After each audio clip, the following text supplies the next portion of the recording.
आज है 7 जून 2024, दिन शुक्रवार।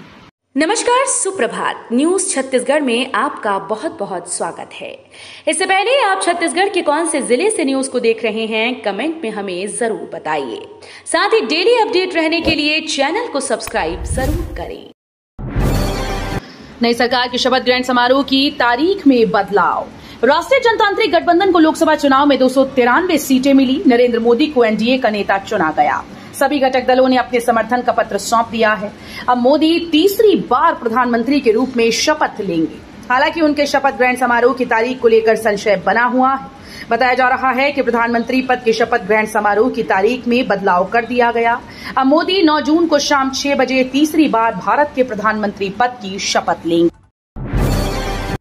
खाद बीज की समस्या है तो टोल फ्री में करे कॉल, समस्या का होगा निदान। कृषि विभाग ने किसानों की सुविधा के लिए बनाया नियंत्रण कक्ष। विभागीय अफसरों को दी जिम्मेदारी। मानसून अब दस्तक देने लगा है। मौसम में आ रहे बदलाव के साथ ही कृषि विभाग ने खरीफ फसल की तैयारी में जुटे किसानों की सुविधा और सहूलियत के लिए नियंत्रण कक्ष की स्थापना कर दी है। छत्तीसगढ़ में विष्णुदेव साय मंत्रिमंडल में नए चेहरों की सुगबुगाहट। छत्तीसगढ़ में मुख्यमंत्री विष्णुदेव साय के मंत्रिमंडल में बदलाव होने जा रहा है। लोकसभा चुनाव के परिणाम के बाद ये तय हो गया कि रायपुर दक्षिण विधानसभा क्षेत्र के विधायक व राज्य के शिक्षा मंत्री ब्रजमोहन अग्रवाल लोकसभा की जिम्मेदारी संभालेंगे और उनकी मंत्री की सीट खाली होगी। इसके अलावा साय सरकार के मंत्रिमंडल में अभी भी 13वां मंत्री पद रिक्त है।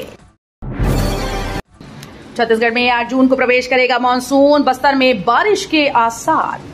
दक्षिण पश्चिम मानसून के आगे बढ़ने की रफ्तार बनी हुई है और इसके लिए परिस्थितियां भी अनुकूल हैं। मौसम विभाग का कहना है कि आज बस्तर क्षेत्र में बारिश के आसार हैं। साथ ही कुछ क्षेत्रों में अंधड़ के साथ बिजली भी गिर सकती है। वहीं 8 जून तक बस्तर के रास्ते मानसून के छत्तीसगढ़ में प्रवेश की भी संभावना है। रायपुर में भी 11 जून तक मानसून प्रवेश कर सकता है। छत्तीसगढ़ में महतारी वंदन योजना के 70 लाख हितग्राहियों की होगी जांच।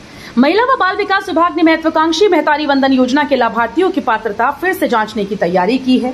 जांच में गलत तरीके से योजना का लाभ लेने पाए जाने पर अपात्र हितग्राहियों से राशि की वसूली होगी। विभाग ने ये कदम उन शिकायतों के बाद उठाने का निर्णय लिया जिसमें योजना का लाभ अपात्र महिलाओं के द्वारा लिए जाने की बात सामने आई। 10 जून को हो सकती है रायपुर एमआईसी की बैठक। की बस खरीदी और स्मार्ट वाटर मीटर के पेयजल की दर तय करने पर होगी चर्चा। लोकसभा चुनाव के बाद रायपुर नगर निगम में 10 जून को मेयर इन काउंसिल की बैठक हो सकती है। इस मीटिंग में शहर के विकास से जुड़े मुद्दों पर चर्चा होगी। इसके लिए सभी विभागों और एमआईसी सदस्यों से जनहित के जुड़े प्रस्ताव मंगाए गए। दरअसल 4 महीने बाद होने जा रही एमआईसी की बैठक में शहर के ई बस की खरीदी के लिए रेट अप्रूवल और निराश्रित पेंशन प्रकरण को लेकर चर्चा होगी। बिलासपुर के ज्यादातर अस्पतालों में नहीं है फायर सेफ्टी सिस्टम।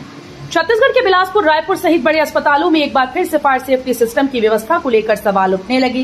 बिलासपुर के 152 लाइसेंसी हॉस्पिटल्स में से गिने चुने हॉस्पिटल में ही फायर सेफ्टी सिस्टम बनाया गया, जहां आपातकालीन स्थिति से निपटा जा सकता है। दरअसल राज्य शासन के स्वास्थ्य विभाग ने सभी छोटे बड़े हॉस्पिटल्स में फायर सेफ्टी ऑडिट के बाद ही लाइसेंस जारी करने का आदेश दिया। ट्रैफिक पुलिस इस तरह से स्टंटबाजों पर रख रहे नजर। रायपुर में बाइक स्टंट करने वालों के खिलाफ पुलिस ने कार्रवाई की। बाइक में 3 सवारी बैठकर स्टंट करती नजर आई। तीनों का मस्ती करते फुटेज सामने आया। फेसबुक, इंस्टा और एक्स में यातायात नियमों का उल्लंघन करने का वीडियो सामने आता है। इन वाहन चालकों का वीडियो फुटेज मिलने पर वाहन के रजिस्ट्रेशन नंबर पर मालिक की तलाश कार्रवाई की जाती है। छत्तीसगढ़ सहित दूसरे राज्यों में भी चला सीएम साय का जादू। देश में हुए लोकसभा चुनाव के परिणाम आ चुके हैं। छत्तीसगढ़ में 10 सीटों सहित पूरे देश में भाजपा नीत एनडीए गठबंधन से 293 सीटों पर जीत हासिल की। इसके साथ उड़ीसा विधानसभा चुनाव में पहली बार भाजपा ने बहुमत हासिल किया, तो दूसरी ओर आंध्र प्रदेश विधानसभा चुनाव में भी एनडीए गठबंधन को पूर्ण बहुमत हासिल हुई। सड़क दुर्घटना में मददगार साबित होगा ट्रॉमा एम्बुलेंस। गंभीर मरीजों को मिलेगा तत्काल मदद। सड़क दुर्घटना में गंभीर रूप से घायल होने पर तत्काल उपचार की आवश्यकता होती है। समय पर उपचार न मिलने पर इसके गंभीर परिणाम सामने आते हैं। वहीं अब सड़क दुर्घटनाओं में होने वाली मौत को कम करने के लिए शासन स्तर पर ट्रॉमा एम्बुलेंस की जा रही है, जो दुर्घटना वाली जगह में पहुंचकर उपचार करने में सक्षम रहेगी। लगातार सड़क दुर्घटना में मौत के आंकड़े बढ़ते जा रहे हैं। मौत की संख्या बढ़ने का एक कारण ये भी है कि घायल को समय पर उपचार नहीं मिल पाता। बस्तर लोकसभा चुनाव में तीसरे नंबर पर रहा नोटा। बीजेपी कांग्रेस के बाद सबसे ज्यादा मिले वोट। लोकसभा चुनाव 2024 के नतीजे सामने आ गए और छत्तीसगढ़ की 11 सीटों में से 10 सीटों में बीजेपी के प्रत्याशियों ने बाजी मारी। एक तरफ जहां कांग्रेस अपनी हार को लेकर मंथन कर रही है, तो वहीं दूसरी तरफ बीजेपी पूरे प्रदेश भर में जश्न मना रही है। बस्तर लोकसभा सीट से बीजेपी के प्रत्याशी महेश कश्यप ने जीत दर्ज की है। छत्तीसगढ़ में अब 10वीं 12वीं की बोर्ड परीक्षाएं होंगी 2 बार। फेल हुए छात्रों को मिलेगा दूसरा मौका। छत्तीसगढ़ में अब 10वीं और 12वीं की बोर्ड परीक्षाएं 2 बार होंगी। 2 बार परीक्षा का नियम राजपत्र में प्रकाशित किया गया। फरवरी मार्च में प्रथम मुख्य परीक्षा, इसके बाद जून के तीसरे सप्ताह के बाद द्वितीय मुख्य परीक्षा होगी। दूसरी परीक्षा में शामिल होने के लिए पहली परीक्षा के लिए आवेदन करना जरूरी होगा। बीजेपी महामंत्री रोहरा ने कांग्रेस पर कसा तंज, बोले राहुल प्रियंका की सभाएं हुई फ्लॉप।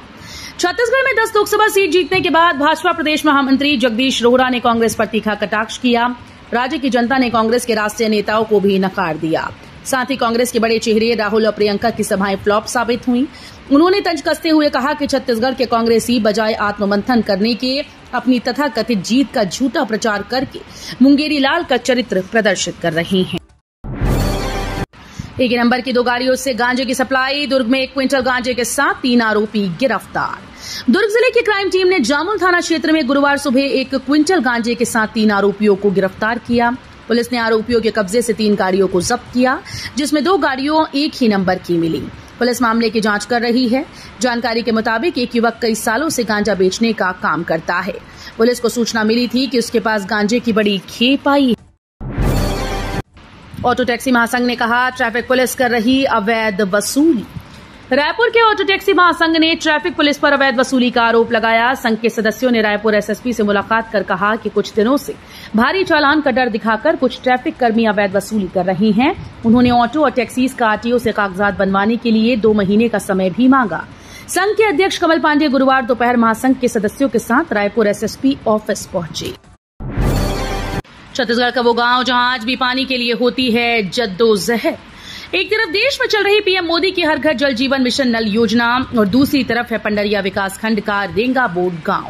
ये गांव हाफ नदी के तट पर स्थित है। 2000 की आबादी वाला ये गांव पानी की समस्या से ग्रसित है। भीषण गर्मी के चलते वाटर लेवल नीचे चला गया। वहीं हाफ नदी पूरी तरह से सूख चुकी है। गांव के हैंडपंप बंद हो गए, जिससे गांव की महिलाओं को 1 से 1.5 किलोमीटर से दूर से पानी लाना पड़ रहा है। आया मौसम खेती किसानी का। मानसून पूर्व खाद बीज की तैयारी। खरीफ फसल की तैयारी में किसान के साथ ही कृषि विभाग की अब पूरी तरह से जुटने लगा है। समय से पहले प्रमाणिक बीज के अलावा खाद लेने के लिए विभाग के द्वारा किसानों को प्रोत्साहित किया जा रहा है। किसानों को मांग के अनुरूप खाद व बीज की आपूर्ति तत्काल की जा सके, इसलिए खाद व बीज का भंडारण कर लिया है। अयोध्या में मिली हार पर विजय शर्मा ने तोड़ी चुप्पी। लोकसभा चुनाव के नतीजों में छत्तीसगढ़ से भाजपा को रिजल्ट मिला। यहां प्रदेश की 11 लोकसभा सीटों में से 10 सीटों पर भाजपा ने जीत हासिल की। चुनावी नतीजे सामने आने के बाद से सुगबुगाहट थी कि केंद्रीय मंत्रिमंडल में छत्तीसगढ़ के सांसद को जगह मिल सकती है। अब ऐसे इस खबर पर प्रदेश के डिप्टी सीएम और गृह मंत्री विजय शर्मा ने मुहर लगा दी। हाल ही में उन्होंने बताया कि केंद्रीय मंत्रिमंडल में छत्तीसगढ़ को जगह मिल सकती है। इसके साथ ही उन्होंने अयोध्या में हार को लेकर भी बड़ा बयान दिया। भूपेश बघेल की हार का है सबसे बड़ा कारण, बीजेपी ने इसे ही बनाया हथियार और हो गई प्रचंड जीत। लोकसभा चुनाव का परिणाम आने के बाद जीत हार को लेकर दोनों ही प्रमुख राजनीतिक पार्टी कांग्रेस और भाजपा का मंथन शुरू हो गया। हार जीत की समीक्षा और चर्चा जारी है। सार यही दिख रहा है कि राजनांदगांव संसदीय क्षेत्र के 5 विधानसभा में भाजपा को बढ़त मिली, जबकि कांग्रेस ने 3 में कब्जा जमाया। चेन पुलिंग से ब्रिज में फंसी ट्रेन, संरक्षा निरीक्षक की तत्परता आई काम। दक्षिण पूर्व मध्य रेलवे के संरक्षा पुरस्कार पर इस बार संरक्षा निरीक्षक व ट्रेन चालक हकदार बनी। संरक्षा निरीक्षक ने जहां चेन पुलिंग में ब्रिज में फंसी ट्रेन का परिचालन शुरू करने में अहम भूमिका निभाई, वहीं चालक ने मालगाड़ी को दुर्घटनाग्रस्त होने से बचाया। कोल ब्लॉक के नजदीक चल रहे 3 अवैध कोयला डिपो 14 साल पहले सरकार ने किया था प्रतिबंधित। कोल डिपो के माध्यम से कोयले की हेराफेरी को रोकने के उद्देश्य से शासन ने वर्ष 2010 में कोल ब्लॉक से 25 किलोमीटर की परिधि में संचालित कोल डिपो को बंद करने का आदेश जारी किया है। लेकिन जिले में अभी भी ऐसे 3 कोल डिपो संचालित हो रहे हैं, जिसकी जांच शुरू हो गई। वर्ष 2010 में जारी उक्त आदेश के बाद जिले में खनिज विभाग के तत्कालीन अधिकारी ने ऐसे कई कोल डिपो जो कि कोल ब्लॉक से 25 किलोमीटर की परिधि में आ रहे थे की अनुज्ञप्ति को निरस्त करने की कार्रवाई की। छत्तीसगढ़ में 220 में से 198 उम्मीदवारों की जमानत तक हो गई जब्त। छत्तीसगढ़ की 11 लोकसभा सीटों पर उतरे 220 में से 198 उम्मीदवारों की जमानत तक जब्त हो गई। छत्तीसगढ़ में इन चुनाव में भाजपा और कांग्रेस के बीच मुकाबला देखा गया। यही नहीं, अन्य उम्मीदवारों को यहां के मतदाताओं ने खारिज कर दिया। राज्य में इस चुनाव में 11 सीटों पर 220 उम्मीदवार मैदान में थे। छत्तीसगढ़ में 19 अप्रैल, 26 अप्रैल और 7 मई को 3 चरणों में मतदान हुआ था। अनिमेष स्पंज आयरन प्लांट निर्माण का ग्रामीणों ने किया विरोध। छत्तीसगढ़ के बलौदा बाजार के खजूरी गांव में लगे अनिमेष स्पंज आयरन प्लांट का गांव वालों ने जमकर विरोध किया। प्लांट के विरोध में लोकसभा चुनाव से पहले ग्रामीणों ने चुनाव बहिष्कार की चेतावनी दी थी। इधर बुधवार को फिर से निर्माण शुरू कर दिया गया, जिसके बाद ग्रामीणों ने कलेक्टर को मुख्यमंत्री के नाम ज्ञापन दिया। लोकसभा चुनाव में मिली करारी हार से कांग्रेस चिंतित। छत्तीसगढ़ में लोकसभा चुनाव के नतीजों ने कांग्रेस को एक बार फिर से चिंतित कर दिया। आधा दर्जन सीटों पर दिग्गजों को उतारने के बाद भी कांग्रेस को निराशा हाथ लगी। इसको लेकर अब कांग्रेस में हार को लेकर समीक्षा की जाएगी। इसको लेकर छत्तीसगढ़ कांग्रेस की बैठक जल्द हो सकती है। छत्तीसगढ़ में 6 महीने के अंदर कांग्रेस को दूसरी बार बड़ी हार का सामना करना पड़ा। पति की लंबी आयु के लिए सुहागिनों ने की वट सावित्री की पूजा, कथा सुनकर लिया आशीर्वाद।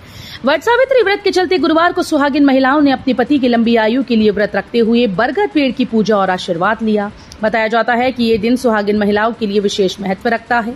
पौराणिक कथाओं के अनुसार सावित्री नाम की महिला ने अपना सुहाग यानी पति के प्राणों की रक्षा के लिए वट वृक्ष के नीचे यमराज की पूजा की, जिससे प्रसन्न होकर यमराज ने सत्यवान की आयु बढ़ा दी।